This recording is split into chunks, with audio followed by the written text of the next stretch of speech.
धनौती गांव। यहाँ गिनती के कुछ 100 लोग ही रहते हैं, शहर से लगभग 300 किलोमीटर दूर। सुबह से ही हल्की हल्की बारिश लगातार हो रही है और इसी बारिश के बीच 3 दोस्त हरी की चाय की दुकान पर बैठकर बातें कर रहे हैं। इस मार्च के ठंडी मौसम में बारिश की क्या जरूरत है भला, समझ नहीं आता। गर्मियों में जब हम पिघल रहे होते हैं तब तो ये बारिश आती नहीं, जब जरूरत होती है तब कुछ भी काम नहीं आता। अरे इसमें बुरा क्या है?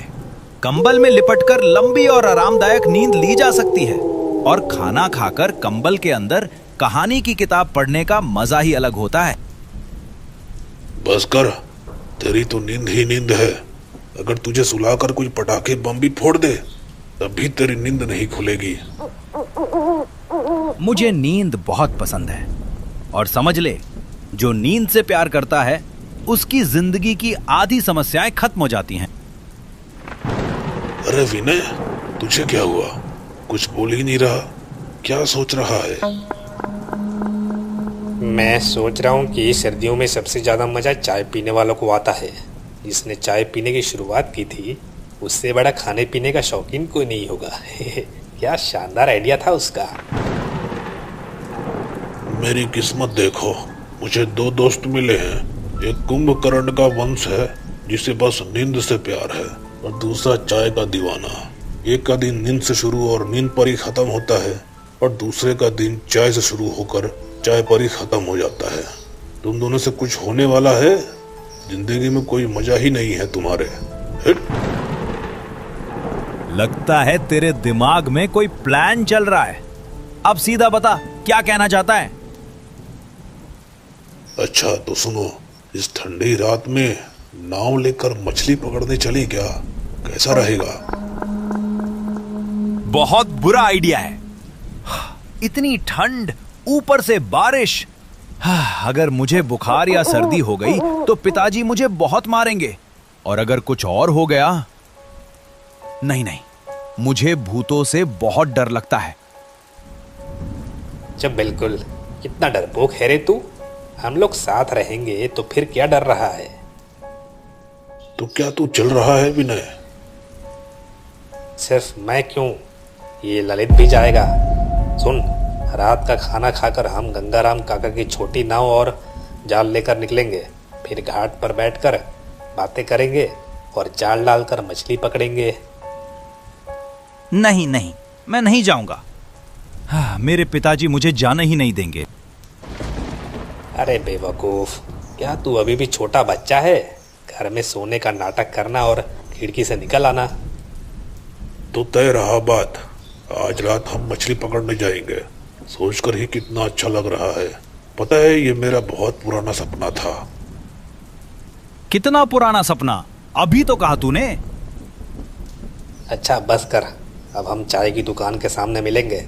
अभी घर चलते हैं। लेकिन उससे पहले नाव और जाल का इंतजाम करना होगा। वो सब मैं देख लूंगा। और तू इतना डरा हुआ क्यों लग रहा है? हर चीज से डरता है, डरपोक कहीं का। अब विनय, बकवास मत कर। मैं बिल्कुल भी डरपोक नहीं हूं। मेरे अंदर बहुत हिम्मत है। तो ठीक है, महान वीर ललित चौधरी जी, आप आज रात मछली पकड़ने आकर अपनी बहादुरी दिखाएंगे। ठीक है, मैं भी आऊंगा।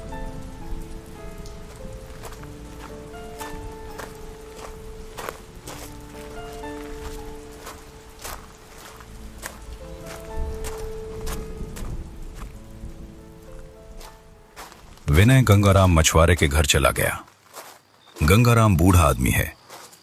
वो शाम के वक्त एक छोटी सी मचान में अकेला रहता है। कौन है इतनी रात में?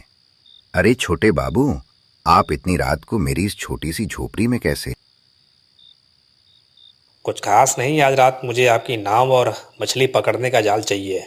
हम दोस्त मिलकर नदी के घाट पर पूरी रात मछली पकड़ेंगे। दे दीजिए ना काका, मैं आपको 300 रुपए दूंगा। चलेगा ना? क्या कह रहे हो छोटे बाबू? रात में मछली पकड़ने जाओगे? ये बिल्कुल आसान काम नहीं है। तुम लोग दिन में मेरे साथ चलो। नहीं, हम रात में ही जाएंगे और आज ही जाएंगे। मैंने दोस्तों से वादा किया है। काका मना मत कीजिए, कृपया मान जाइए ना। रात में शांत नदी बहुत बेचैन हो जाती है। रात गहरी हो जाती है और ऐसी चीजें भी दिखाई देती हैं जो बहुत भयानक होती है। उन्हें सहने की उम्र और ताकत तुम लोगों में नहीं है। आप बस ये बताइए कि दोगे या नहीं, मेरे दोस्त मेरा इंतजार कर रहे हैं। अरे गुस्सा क्यों हो रहे हो? मैंने कब मना किया? अच्छा ठीक है, ले जाओ। वहां कोने में जाल रखा है और नाव घाट पर बंधी है। धन्यवाद काका, आप बहुत अच्छे हैं। ये लीजिए काका, पैसे लीजिए, ये आपका किराया है। अच्छा मैं चलता हूँ। नहीं नहीं छोटे बाबू, पैसे की जरूरत नहीं है, लेकिन ये काला धागा अपने हाथ में बांध लो। इससे कोई भी खतरा तुम्हें छू नहीं पाएगा। ये काला धागा कैसे खतरे को रोकेगा? अच्छा ठीक है, ना मत डरिए। अपने दोस्तों को भी ये पहनाना। ठीक है काका, अब मैं चलता हूँ।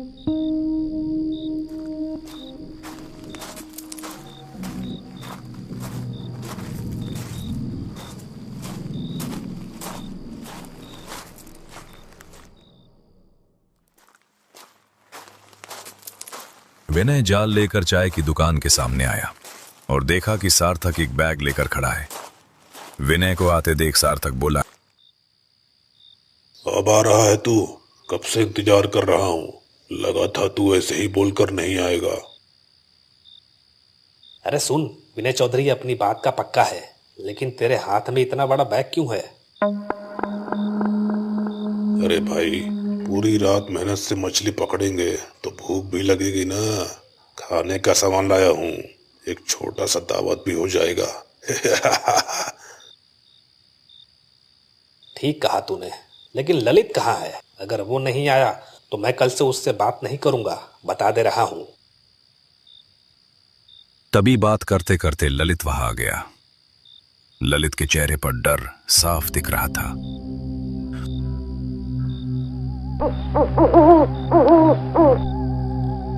क्या हुआ रे? तू तो बहुत बहादुर बन रहा था, जल्दी आ। अरे विनय, तेरे हाथ में ये काला धागा क्या है? क्यों पहना है? गंगाराम काका ने दिया है, सुबह तक इसे हाथ में रखना होगा। मैंने उनसे वादा किया है, उन्होंने तुम लोगों के लिए भी दिया है। लोगे क्या? अगर इससे खतरा रुक जाता तो दुनिया में कोई मुसीबत ही नहीं होता। ये सब लोगों का अंधविश्वास है। जो भी हो मुझे भी दे दे विनय, मैं पहन लेता हूं। सार्थक पहन ले तू भी।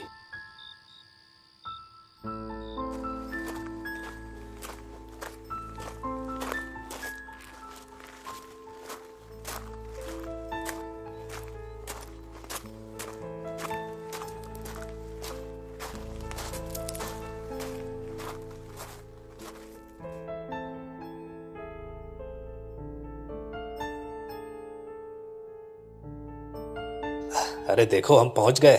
देखो वो रही गंगाराम काका की नाव। चारों तरफ घना अंधेरा था। नदी के पानी की आवाज गूंज रही थी। पूरा माहौल बहुत शांत लग रहा था। हे भगवान, चारों तरफ बिल्कुल सुनसान है, कहीं कोई नहीं है। क्या हम तीनों ही नदी में रहेंगे? हाँ रहेंगे, इसमें डरने की क्या बात है। तूने काला धागा तो पहन रखा है।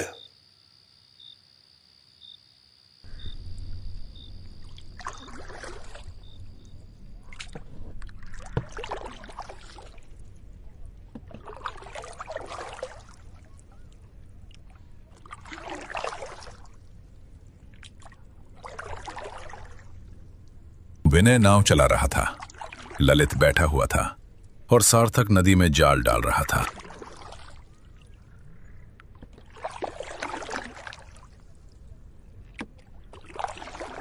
क्या हुआ रे, कोई मछली मिली क्या? लगता है यहाँ एक भी मछली नहीं है। 10-12 बार जाल डाल चुका हूँ, एक भी नहीं मिली है अभी तक। अब क्या करें हम? आगे थोड़ा बढ़ेंगे तो एक शमशान घाट है, क्या वहां जाकर देखें? नहीं, बिल्कुल नहीं। उस जगह के बारे में बहुत बातें सुनी हैं। वहां मत जाओ, प्लीज मत जाओ। मछली इतनी जरूरी भी नहीं है। आज रहने देते हैं, घर चलते हैं। अरे चुप कर, बाद में बोलेगा कि मुझे मछली पकड़ना नहीं आता। देख लेना, सबसे बड़ी मछली मैं ही पकड़ कर दिखाऊंगा। विनय, चल उसी चले हुए शमशान घाट की तरफ चलते हैं। मत जाओ, चलो घर वापस चलते हैं। अरे डर क्यों रहा है, हम लोग साथ हैं ना, चल कुछ नहीं होगा। वे तीनों शमशान घाट की तरफ बढ़ने लगे। उस जगह से जुड़ी बहुत सारी डरावनी कहानियां थीं, लेकिन उन्होंने अपने डर को नजरअंदाज किया और आगे बढ़ते गए। चारों तरफ सियारों की डरावनी आवाज गूंज रही थी। अंधेरा और सन्नाटा माहौल को और भी खौफनाक बना रहा था।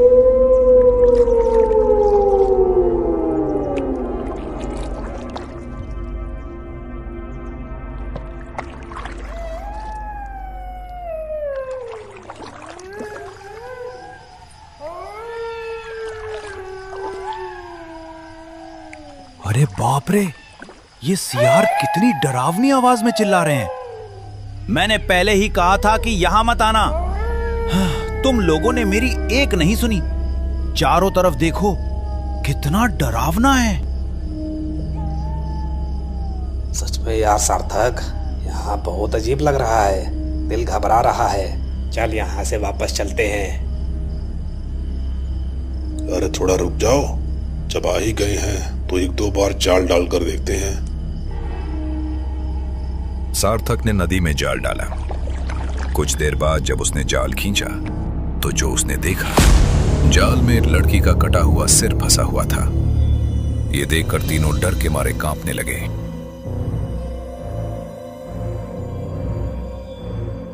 ये क्या है, कितना डरावना है। फेंक दे, जल्दी फेंक दे इसे। यहां से भाग, जल्दी भाग।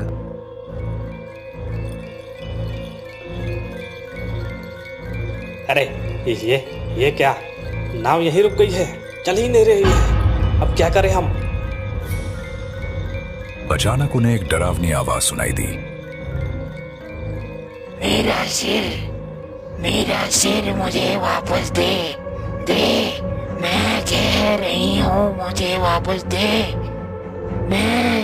मेरा सिर मुझे वापस दे, नहीं तो तुम सबको खत्म कर दूंगी। ए भाई, ये सब क्या हो रहा है? मैंने पहले ही कहा था यहां मत आओ। लो, अब भुगतो। ये सब क्या हो रहा था, उन्हें कुछ खबर नहीं थी। उन्होंने डरते हुए ध्यान से देखा। नदी के किनारे एक लड़की खड़ी थी, सफेद साड़ी में। लेकिन सबसे डरावनी बात यह थी कि उस लड़की का सिर नहीं था। ये देखते ही तीनों ने तुरंत नदी में छलांग लगा दी और तैरकर पार जाने लगे। तभी फिर वही आवाज सुनाई दी।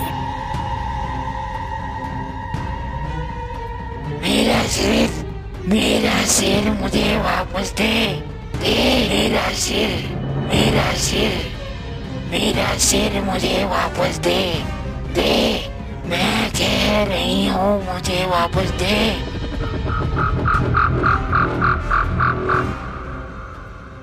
तीनों जैसे तैसे नदी पार करके भागने लगे। भागते भागते उन्होंने देखा कि सामने एक घर में रोशनी जल रही है। घर देखकर उन्हें थोड़ी हिम्मत मिली। डरते डरते उन्होंने दरवाजा खटखटाया। कौन हो तुम लोग? इतनी रात में यहां क्या कर रहे हो? तीनों ने उसे पूरी घटना बता दी।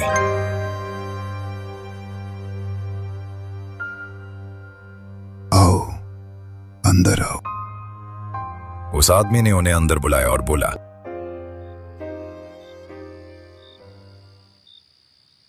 कुछ साल पहले की बात है।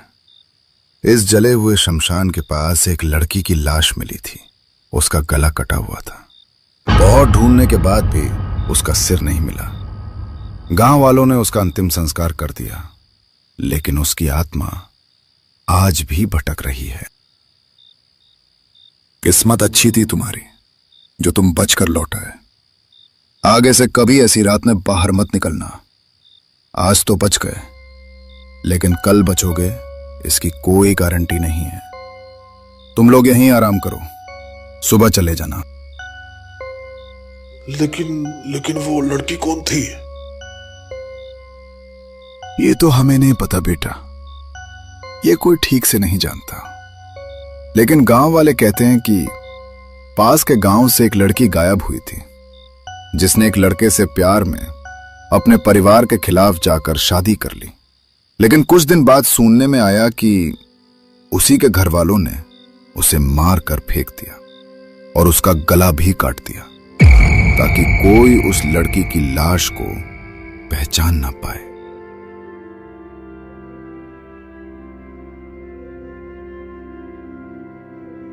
हालांकि गांव वालों को सिर्फ उसका शरीर ही मिला था। आज तक किसी को उसका सर नहीं मिल पाया। और जो भी रात में उस शमशान के पास गया है, उसने उस सिर कटी लड़की को देखा है और डरावनी घटना का सामना किया है।